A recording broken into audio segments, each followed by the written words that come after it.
Welcome to the Self-Growth Nerds podcast. I'm your host, Marie, a courage coach, creative soul, and adventure seeker. Since through hiking the Pacific Crest Trail in 2019, I'm on a mission to help you embrace your most confident self so you can achieve your dreams too. If you're eager for deep conversations, big questions, and meaningful connections, join me on the quest to discovering how we can create a more magical and memorable life. Hello, nerds! Okay, today we're going to hear from Andy J. Pizza, which is one of my creative superheroes. Now, before we jump into the episode, I want to apologize for the quality of the audio on my side. I was so nervous to meet him that I forgot to make sure the audio was being recorded in my podcast mic instead of my Apple headphones. So it's echoey, but thankfully he does most of the talking and his audio is really good. I definitely encourage you to listen to this episode because Andy has a unique perspective that's going to be thought-provoking, especially for those of you who are super creative and feel stuck in a job that you don't like.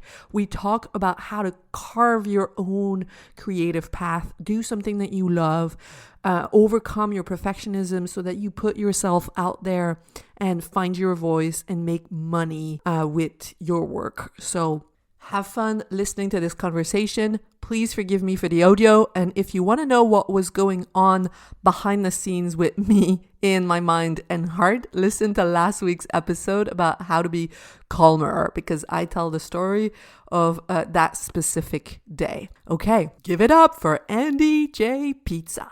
Today, I am with someone who has been super meaningful in my life. It's Andy J. Pizza. Andy is an illustrator, a public speaker, the creator and host of the Creative Pep Talk podcast.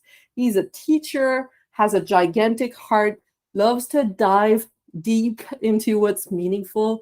He has ADHD. He loves music, storytelling, especially Joseph Campbell's hero's journey, and he's super fun and open-hearted. So welcome to the show, Andy.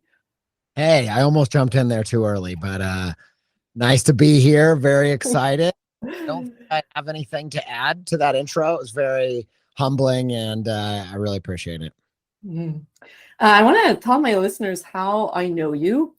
Before we jump into my questions. So basically, when I was a freelance illustrator, I don't know how I stumbled onto you, but you were my hero for so long because you were giving me permission to just be me. Like, you were one of the first people that I felt I resonated with, that was putting themselves out there authentically and being successful at it. So it was the first proof that it was actually possible, that it was safe to put myself out there, make mistakes, stumble, and be successful at it. So thank you for that. And I was reading a book recently where she was talking about how when you're like in the pit of misery, it's helpful to have parasocial connections. And I don't know if you've ever heard that term, but it's like you've got your friends, you've got your loved ones, and then the parasocial people are the podcast hosts, the characters of books and series that you feel really connected to. So I feel like 4 years, you were my parasocial best friend. That's amazing. I love that term. I've never heard it before. And I've got a ton of those in my life that have been extremely meaningful. So, yeah, that's great. I'm glad to have language around that, because I think everybody can relate to those relationships, these meaningful relationships that are. I like that it has a name because it feels like a relationship, even if it feels one-sided. Yeah, that's cool. It does, and I mean, they have made studies about that, how when people feel low, they're more likely to rewatch series that they've loved because they feel that connection. So anyway, who's your parasocial best friend these days, or one of them? That is a good question. Oh my gosh. I would say, I've got, but right now I've been doing this deep dive back into Carl Jung. And so I'd probably say him, even though I feel like there's gotta be a better answer because I listen to so many podcasts. I'm trying to think of like who are those people where you're like, man, I wish we could be real friends. Those kind of folks. One person that I've also been kind of diving back into is Jason Segel, who I'm a huge fan of, who's an actor. He has a show on Apple TV right now called Shrinking, and Yes. I'm Oh my God. I just binged that. it's so good. It's so It's good. It's so good. like my exact taste in pretty much everything. So that, yeah, maybe I'll say Jason Segel, but great question. I love that. Yes. I just sent out a newsletter today that was talking about shrinking, like what's making me happy. This is one of the things. I'm just waiting for the next episode. So good. Uh, exactly. What do you like about it? Wow, that's a good question. Yeah. The first image that popped into my mind is like Jessica Williams carrying her giant bottle of water around. I love how funny it is. I love the characters. I love how it's like I don't like sitcoms where it's just funny. I want Hmm. funny and depth of human connection. Yeah. And there's that. What do you like about it? I mean, very similar. I think I I really appreciate its ability to be deep and meaningful without sacrificing meaning or without sacrificing nuance is what I was trying to say. Without sacrificing the nuance of life and I don't know. I feel like either most things to me fall into two kind of categories. Either it's really heavy-handed in a overly simplistic way that doesn't feel real in a story, or the flip side is it has all this nuance, but it's basically just saying everything is too complicated to say anything meaningful or to have any meaning. And so what I love about that show is that it feels very, very real without being completely nihilistic. Mm. There's a lot of I don't know, it has an ethos and a heart, and it's saying things that I think are powerful and meaningful, but doing so in such a hilarious real way. And asking some really interesting questions because I think I'm a big believer in therapy and psychology. And I mean, those are some of my favorite topics or some of my core beliefs, but I also really feel I think it hits. I'm sorry. I know this podcast isn't about shrinking. Well, it is now. Everyone go listen. Just Uh, sign up for the free week of Apple TV and just go binge it. Binge it because it's super good. But I think it hits something that, at least in my world, is definitely like zeitgeisty, where it's like the limits of therapy. I think that that's a big thing. You see that with this, and then also I saw a lot of people sharing and watching that documentary Jonah Hill made, Stutz, and that also feels like that, where it's like I love that quote that Jonah Hill says where he's like, you want your, or was it him or Jason Segel? I can't remember. I think it's Jonah Hill that said, you want your friends to listen to you and your therapist to give you advice, but literally the opposite happens. And so I think it's just interesting. I think it's tackling some big topics. This one is also so good. It took me like 5 hours to watch. No, I'm exaggerating. Like 3 hours to watch because I kept pausing and Yeah. taking notes. And for us as illustrators, the way he uses visuals to Uh, express concepts. I absolutely love that. Yeah. And I don't want to jump ahead, but the whole the I know you start a lot of your conversations with what makes you What come alive. what lights Got- you up? Yeah, what lights you up? Sorry to steal your just getting ahead, but there's a perfect segue into that Yeah, because go for it.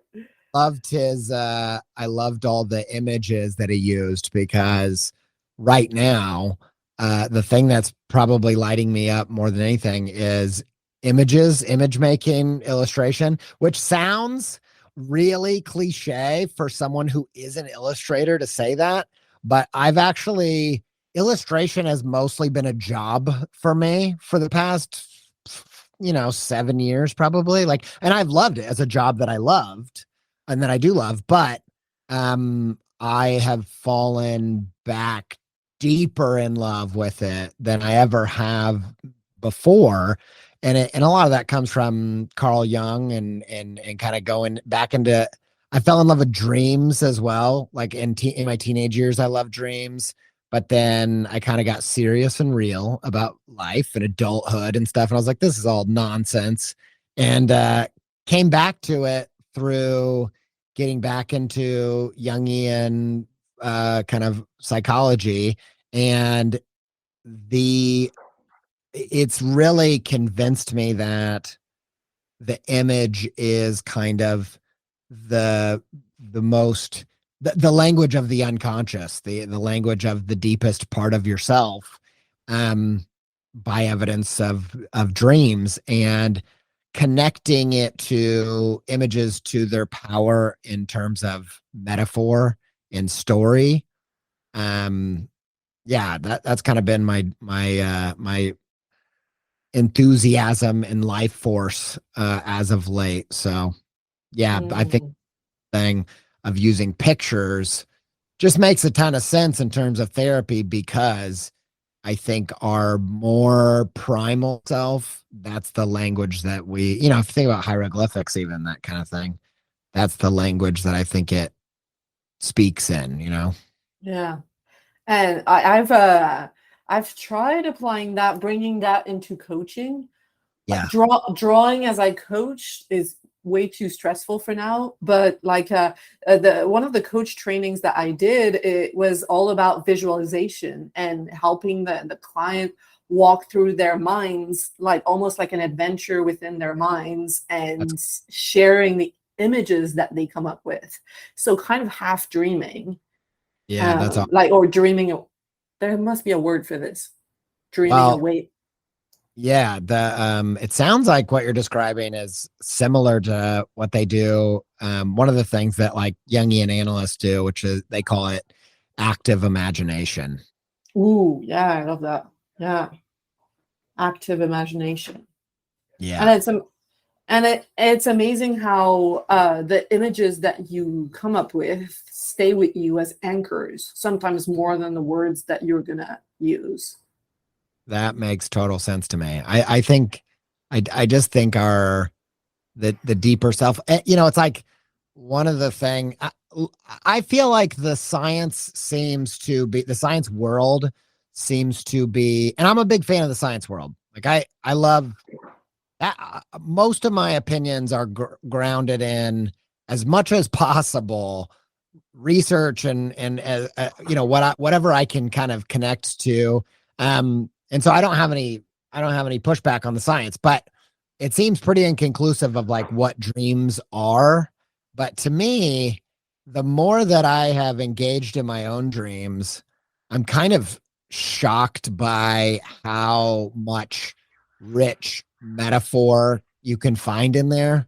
And it kind of, the way I conceptualize it is that dreams are your deeper self writing a poem to your conscious self about, this is where you're at. This is what you're feeling on a subconscious level.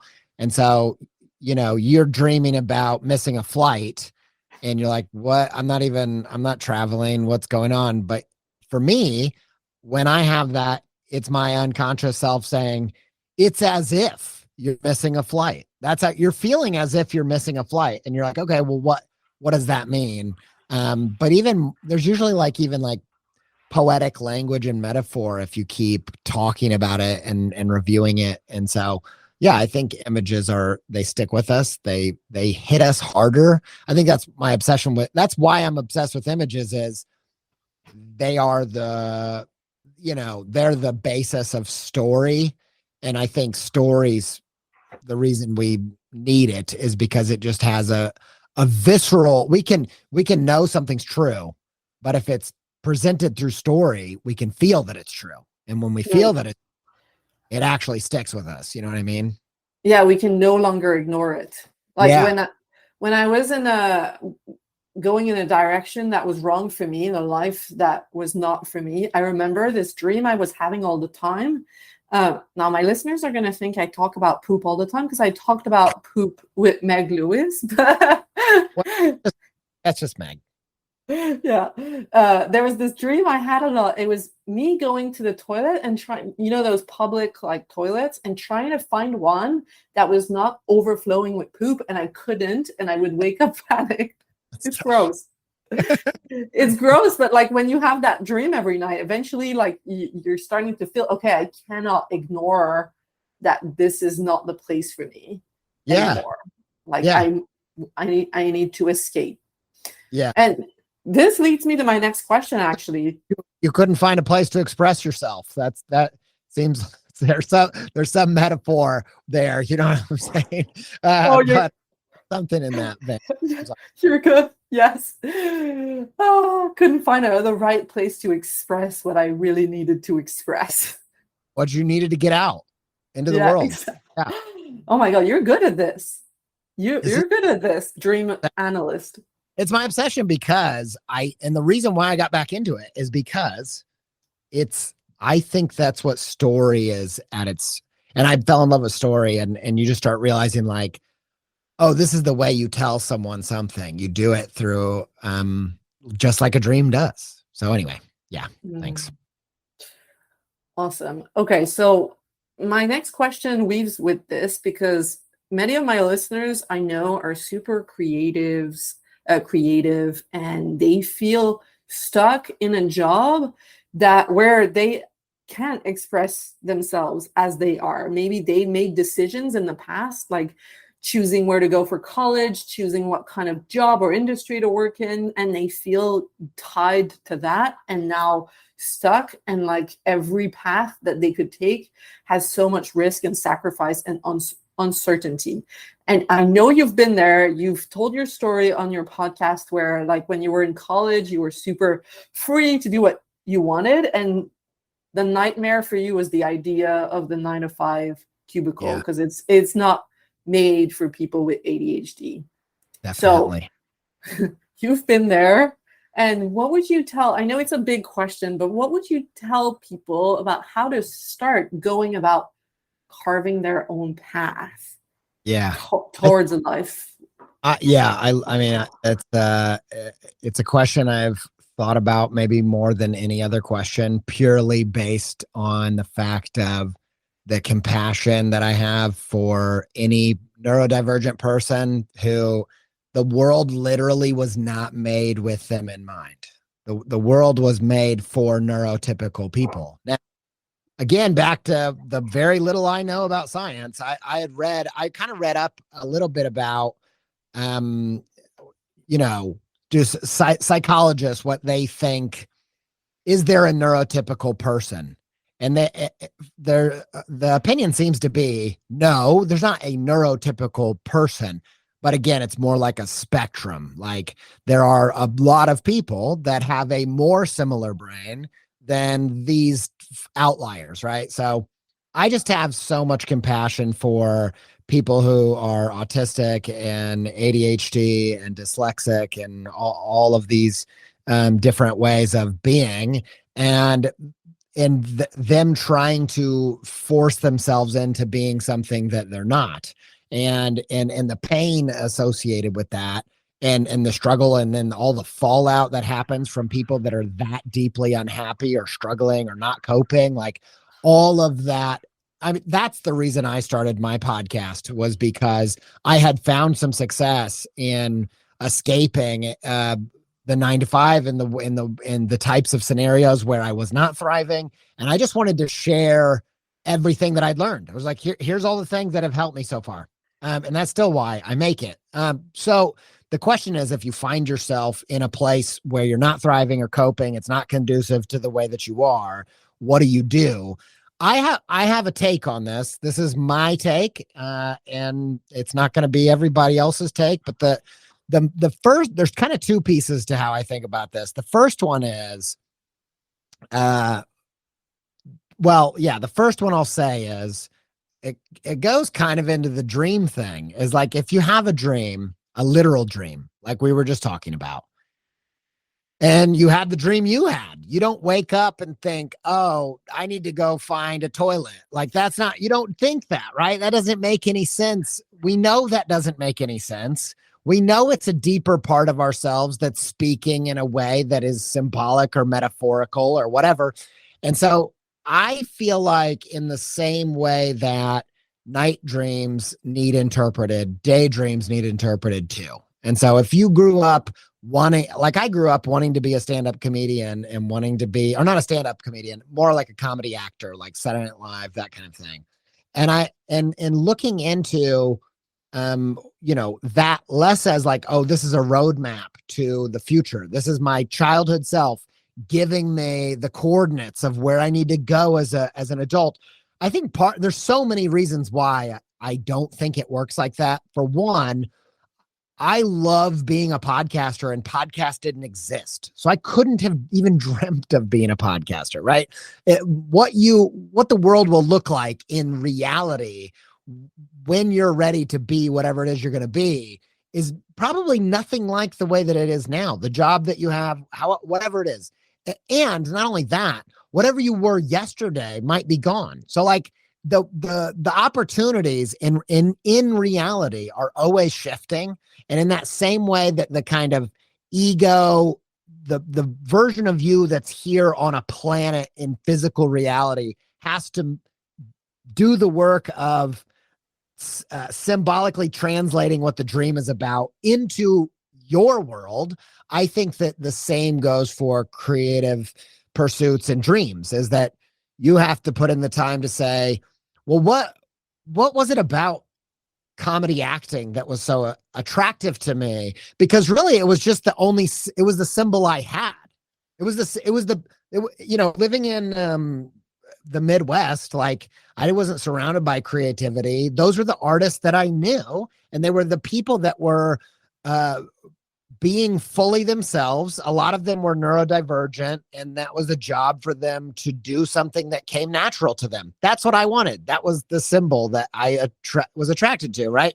And so even if you take that into your everyday now, not your childhood dreams, but your dreams today or what you enjoy doing, I personally am of the belief that the most practical thing you can do is try to get to the essence of what that thing is. And that's the deeper unconscious, subconscious realm, the passion, the enthusiasm. Find what that thing is, and then match it up, symbolically translate it into reality, into what opportunities are out there in front of you or in the world. And so for me, I've just been kind of endlessly fascinated by how often what I want to do is just a form of illustration. So when I fell in love with like public speaking and podcasting, there was a period of time where I thought, I don't know if I want to be an illustrator anymore, because what I love are the metaphors and the analogies and the stories that I get to tell on stage. Like that's what's animating my whole being. And then one day I heard a public speaker, probably in like a TED talk or something, say, okay, I'm going to give you a story to kind of bring my point to life. And here's my illustration. And I thought, they're the same freaking thing, man.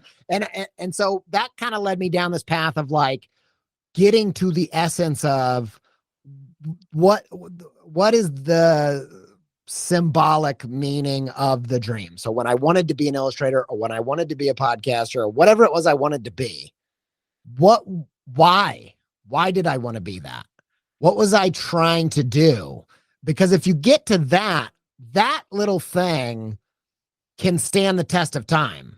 There will always be opportunities to take a deeper idea and create an illustration that helps it land home for people, even if we go into a future where nobody makes pictures for a living because all the robots are doing it. Like even then, I strongly believe we will need humans interacting with other humans um, and illustrating ideas. And Yeah. so I'm not married to any particular expression of that.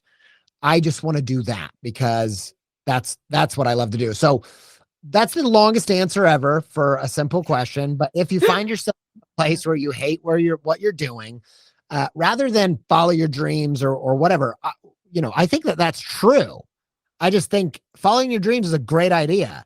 I just think you should translate them and figure out what is the essence of that and what are the opportunities to express that given my goals. So like how much you want to earn and what your responsibilities are and all that kind of thing.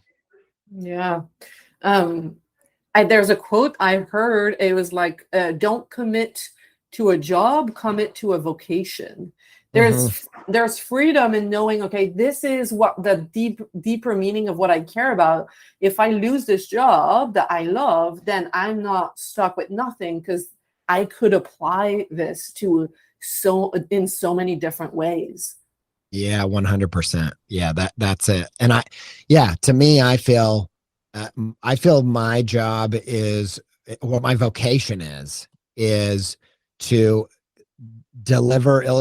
illustrate things from the deeper self, so that people can connect with them and feel that. Because my whole feeling is, uh, and that's what I love about Carl Jung. And he's a kind of a problematic figure in a lot of ways. So I'm not just like a Jungian fanboy.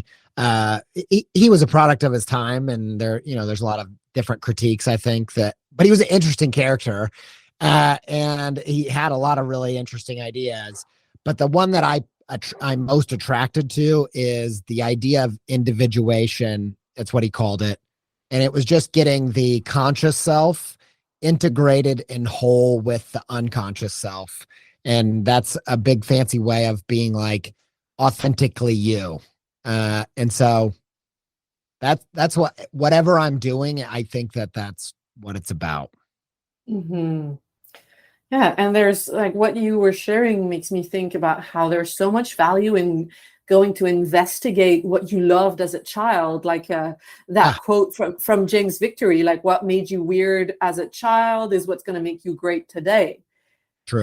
Yeah. Like when I was a kid, apparently I don't remember this, but my mom says that I would take Playmobiles, Playmobiles, and I would make them have really long conversations, and like they would do nothing but have conversations, and like here I am hosting a podcast. Like that's I, just one application. I love it. Yeah. I've got all kinds of little stories like that. So I totally relate. And I think you created, if I'm not mistaken, you recorded a whole episode about this, right? How to interpret your dreams and not be uh yeah. Yeah, I did. I can't remember the episode number, but yes, I did do I'll that. link it. I'll link it because that one was really good. Yeah. All right. So next up, once people have a better idea of what they love to do, for example, they might want to write a book or start putting their illustrations out there or start a podcast. You're a big believer, and that's something I learned from you, that the way you're going to find your voice is by expressing yourself. Yeah. And it's weird. It's a weird thing because people, including myself in the past, I was like, I have nothing to say. What am I going to say? But by starting to speak, you start to find your voice, right? Yeah. So how do you go about that? And like, tell us about how you go about that and everything that you believe about the importance of creating a practice, Yeah. like a recurring creative practice. Yeah, I would say having a practice of creative work, if you want to be a creator of any kind, making it a habit, making it a practice is probably in the top three most essential things in my opinion of how I know how to go about doing that. For me, it's the most essential to just work that muscle, get reps in, let the voice kind of happen over time, almost on accident. But it reminds me of kind of when you're riding a bike for the first time, like the only way you find balance is to pedal faster than you're ready for. Like that's it. You can't learn like you can't learn to ride a bike off of a bike. You can't do that. You have to start pedaling. I That's love this literally analogy. Yeah. right.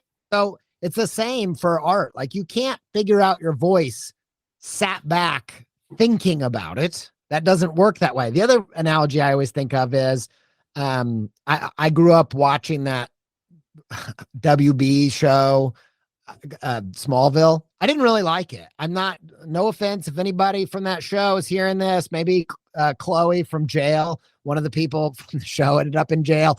But whoever's listening to this, I don't know. I'm not trying to be harsh on your show. It's just not really my thing. I'm not really a DC person. I've never been a Superman person, but the one thing that they had that kept you glued to it was they made Clark Kent as a teenager afraid of heights.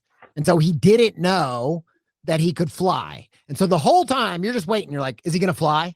Because like that's Superman's main thing is that he flies. So you're just like, I'm glued to it, even though I hate all these characters. I don't like the show, but I need to know, is he going to fly this episode? And man, they just like pulled on that for like 9 seasons. Milk it. Ridiculous. But I don't know exactly how it happens on the show. But here's how I think you find your creative superpowers. You don't do it sat in your room thinking like, what could I be good at? Like, no, that's not how you do it.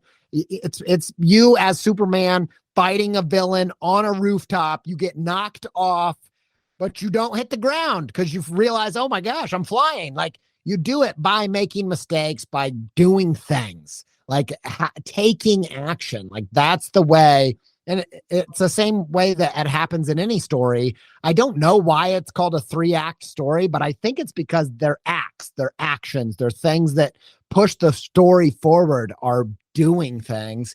And so for me personally, I just have a belief that the best bet you have on finding your voice, getting opportunities, whatever it is to make sure that creativity isn't a thing that you just think about frequently.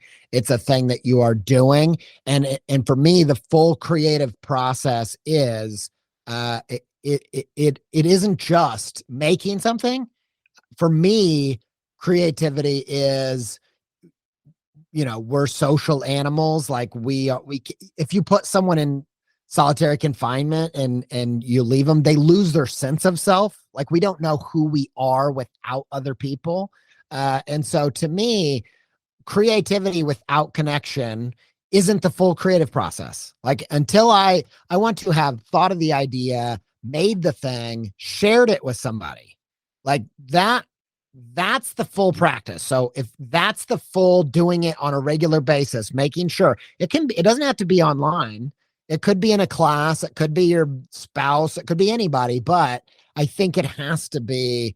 I think that's a vital part of the creative process. And ideally you're doing that, at least once a week. You're making a habit of it.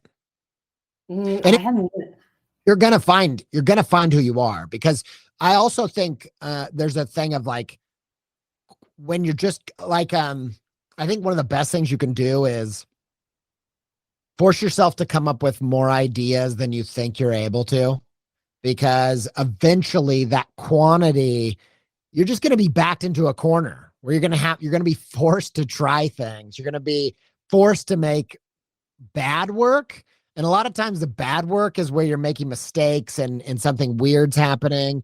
And that usually is getting closer to you, who you are, because that's a very hard thing to do too, is just get past your influences. And I'm a big believer in like embracing your influences. But yeah, I think that the practice is key. Mm. Yeah, and that's something I tell my people a lot. Like, you have to make peace with the idea that you're gonna create bad work. That's part 100. of it. Yeah, 100%. But never thought about putting the work out there as uh the way you said it, like the connection is the last piece. Yeah. Why do you think that that last piece is so important? Like, why couldn't they just, for example, like record a song every week, but just keep it to themselves? What's the difference? I mean, for me personally, I think this kind of goes back to it's probably just because I'm in a hyper fixation mode with Carl Jung and all that stuff for some reason. But I think it's the same reason you can't do therapy on yourself, like because your point of view is limited. And so for me personally, one of the most important things, I've said this a million times, but one of the most important things to my creative journey was meeting my wife, Sophie, because she's just the type of person that she's like, she just tells the truth. She just tells the truth. And even when we were in college, like, sh- I was so, if you're a creator, you're probably a divergent thinker, which means you probably don't struggle to come up with options, but you probably do struggle to choose an option. And so I would just, I didn't even know, I didn't no idea what direction I was going to take. And I would answer a brief in school in 15 different ways. And then, and she would just very clearly be able to act as this kind of unbiased third party out. And by the way, there are certain times where her opinion isn't my opinion, and that happens too. The more I've gotten clear about my own taste, if I could tell a story. I don't know if we have time, but there's a really good Gene Wilder bit about this, about like the ideas that you're willing to fight for.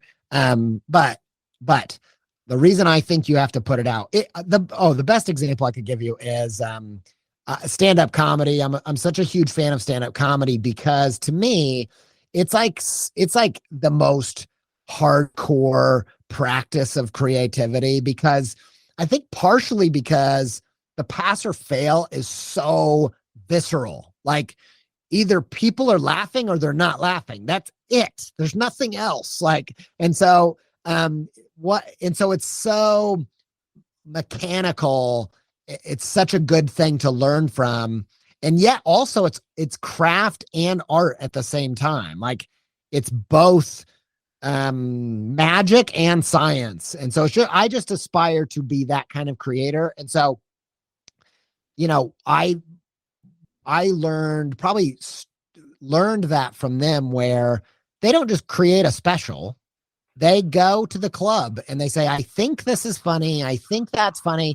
And the reason why you have to do that is because the ego and the shadow, they're all very tricky. It's very, very, very hard. When you say, I think this is funny, you don't know which of you said that. Did the ego say that? Did the persona say that? Did the part of me that wants my mom to love me say that? Like, I don't know. Or is it the authentic self?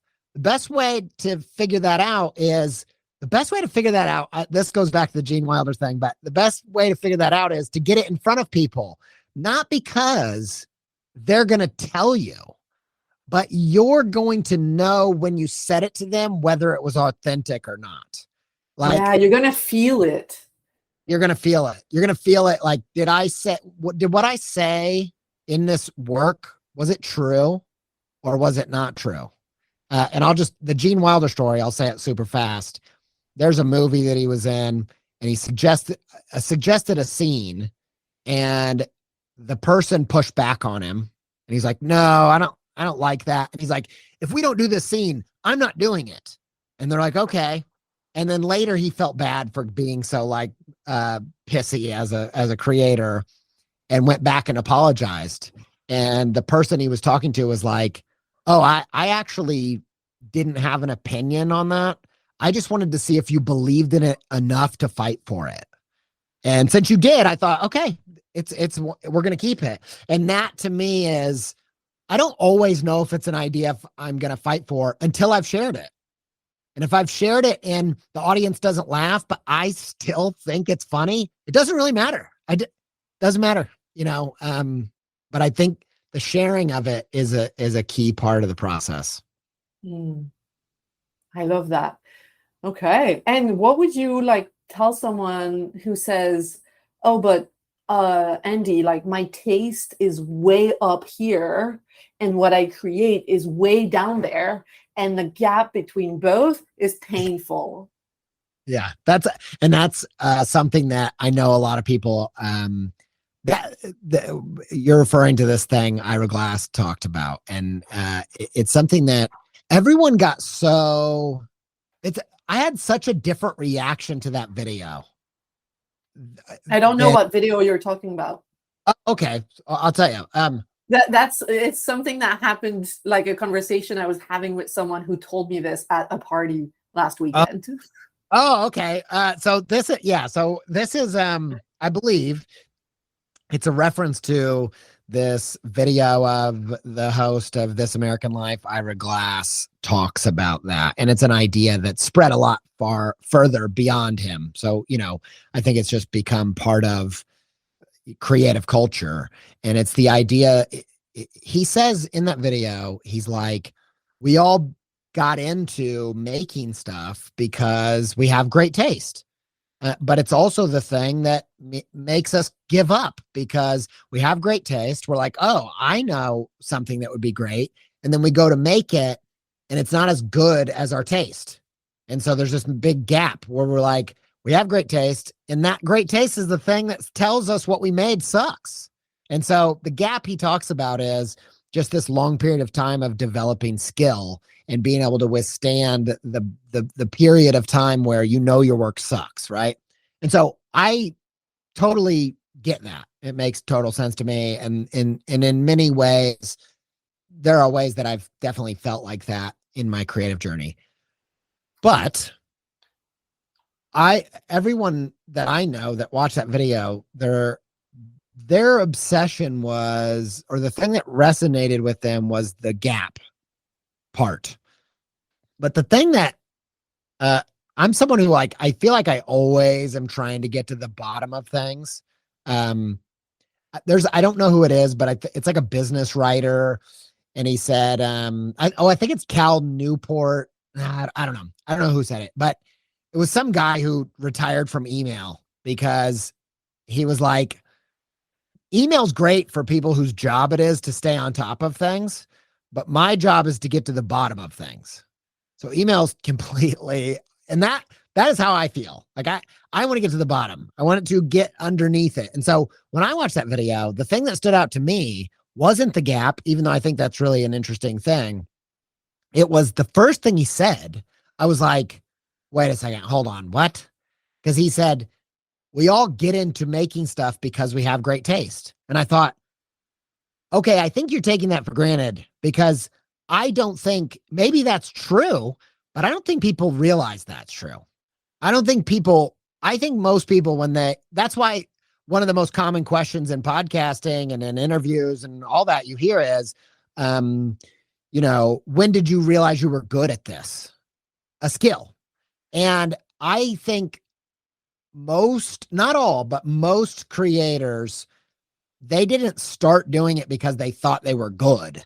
The start happened before that, which was they loved something. They had a taste for something. They were like, oh, I can eat this all day. Whatever this creative work is. And like a natural pull. Yeah. And even more than that, like a sensitivity, because that's the pull. The pull is you are more sensitive to this thing than other people. There are movies that when you walked out, when you watched The Matrix at the movie theater, if you were around in 1999 for that, everybody that left the movie theater of that was like, what the heck? Because it was like a cultural moment. We're like, what is going on? But not everybody felt that way leaving Eternal Sunshine of the Spotless Mind. Like that, when I walked out of that, I was like, guys, I think my life is different now.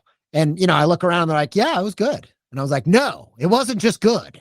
This changed me. And so there's, your sensitivity informs your taste just in the same way, like, your tongue, your palate on your tongue is, and that kind of thing. And so I think to me, okay, I didn't answer your question, but that I get into that idea a lot. And so when it comes to the gap between your taste and your work, the thing I would say about that is I feel like there's a way of hacking that quite a bit. And it kind of goes back, like the gap idea is getting into kind of like the 10,000 hours, where it takes 10,000 hours to be a master in this or that or whatever. And when I first heard that like mastery and flow was the key to being happy, and then I heard, and I was like, great, I would love to get into flow. And they're like, okay, all you got to do is spend 10,000 hours doing that. Go do the math. Go do the math of how it's none of us have that kind of time. First of all, nobody has that kind of time in the world that we live in. But I think the 10,000 hour thing applies to like mastery of the violin, mastery of basketball, like whatever.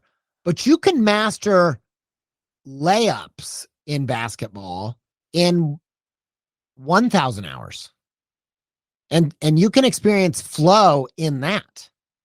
And so this, for me, if you feel like the taste and the gap is too big, the thing I would do is lower your taste, find the things that you love that are not about extreme levels of skill. Like scale it back, and then also massively scale back your options. So like there was a time where I'm okay at painting now. There was a time where I switched to painting from digital to actually take away skill to lean harder on my taste. And so the other thing I think you can do, and I've seen musicians do this, where they're like, oh, they've gotten really, really good at guitar. And when you get really, really good at something, it's hard not to flex it. But the thing is, a lot of guitarists, their taste isn't shredding guitar like that. They don't like that. They want something more visceral. And so if you switch an instrument, all of a sudden your options are way smaller. And then you got to lean on your taste and say, what could I make with this thing I can't do much with that would still light up my taste buds? And I actually switched to paint, I think, for that reason, probably about 5 or 6 years ago, because I wasn't a good painter. I thought, but I couldn't help but making my digital drawings better and better technically because I could. And I wanted to get away from that. So that would be the two things I would say to do to get started is, let's say you're a musician. This makes it really simple.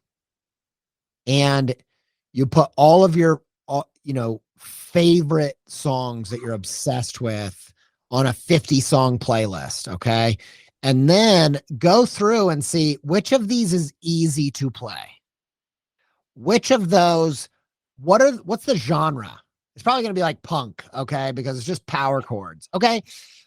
Learn that first. Learn how to play those kind of songs. That will lean hard into your taste and not hard into your skill. And then once you've done that, you get tired of that, level up your skill a little bit. Like that's how I did my whole journey. I still am doing that.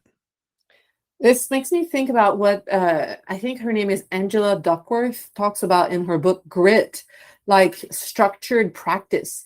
You have to know, what is it that I'm practicing right now? It's not like becoming the greatest musician of all time. What's the specific thing that I'm practicing right now, and makes it a lot more manageable? 100%. Like master playing your favorite song. That's really easy. And then once you've done that, now you're in flow state. You're already in flow state. You're in, you're however many couple hundred hours into it. And then edge out from there. And I think you can do that as an illustrator by saying that it was really good for me to get into illustration through the lens of like silk screen printed band posters, because you could only have a couple colors. So you didn't master color theory. You mastered how to put two colors together, and then you built it out from there. So I think constraints are a really good way of kind of closing that gap a lot quicker. Yeah. Yeah, constraint. And I'll add, like, it's a bit of tough love, but get over yourself, because you're going to suck, but your work still has meaning, and it takes time. It takes time. So you have to, like what we say when in the through hiking world, you have to embrace the suck. There's no other way around it. Yeah. Like, Yeah. And I think you will too, if you also, if you're, the more you are leaning into the other two aspects, which I think the other two aspects of, for me, creative work is one, authentically saying something. And so I can do a talk that I just totally jacked up in 100 ways and still be proud of it if the thing I went into say was something I really wanted to say. And so if you can get authentic about that. And then the other thing is, I think if you really, really love something, I think you can be happy playing a small part in something bigger than yourself. And so you don't have to be the person invited to speak at the conference. If you love, like when I went to my first podcast conference last year, and I've been really lucky and fortunate to be invited to speak at illustration and design conferences, plenty of times, to where I usually don't attend conferences for fun anymore. But I went to that podcasting conference. Nobody invited me. I paid to go, and I did it because I didn't need to play the biggest role. I was happy to play the small role in something bigger than myself that I love. And so I think as long as you authentically love it, you authentically mean what you say, then I think you can, that's enough to embrace the sucky part, you know? hell yes. Yeah. Reconnecting to yourself, your joy, and your values. Yeah. And the last question I'm going to ask you, in the recent episode that you did, you were like telling creatives it's not cool to be anti-money.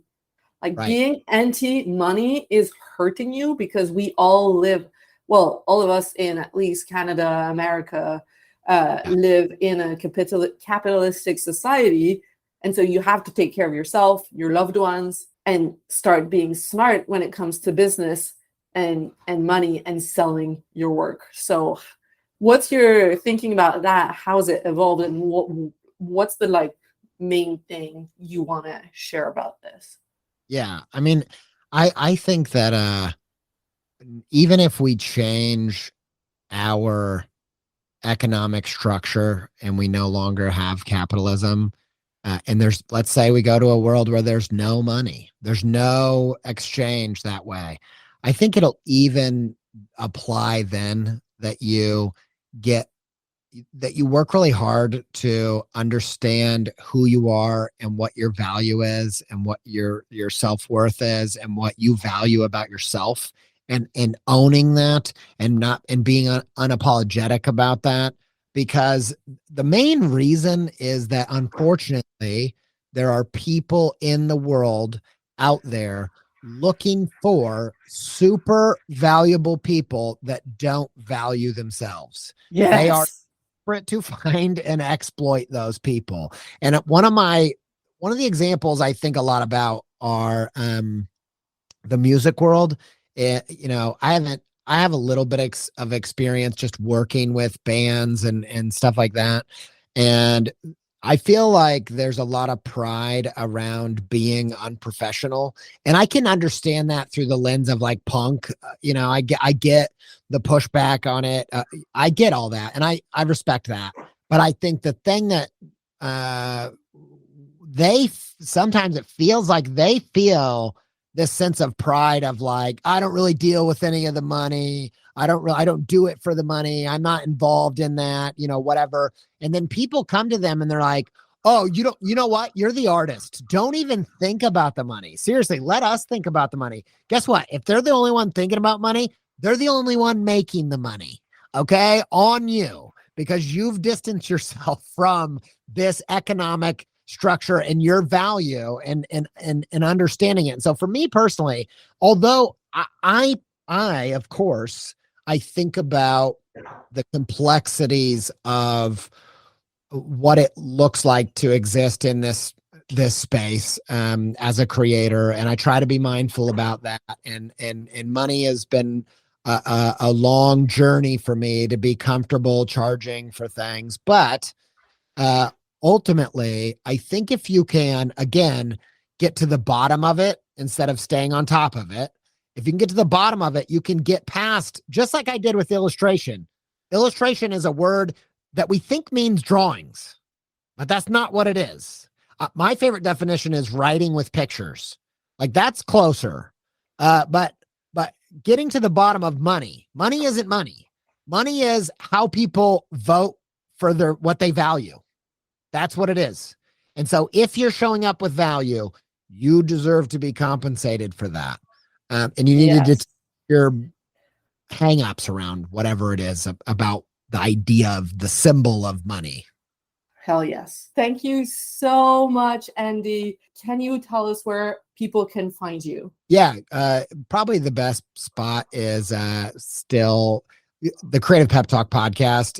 If you go check that out and follow me or subscribe on there, that's the best way to stay in touch. But I'm also Andy J Pizza on Instagram and Twitter and all those places. Sweet. All right. It was so fun for me to meet you. And thank you for coming on the podcast. Yeah, thank you so much. And best wishes to all the listeners.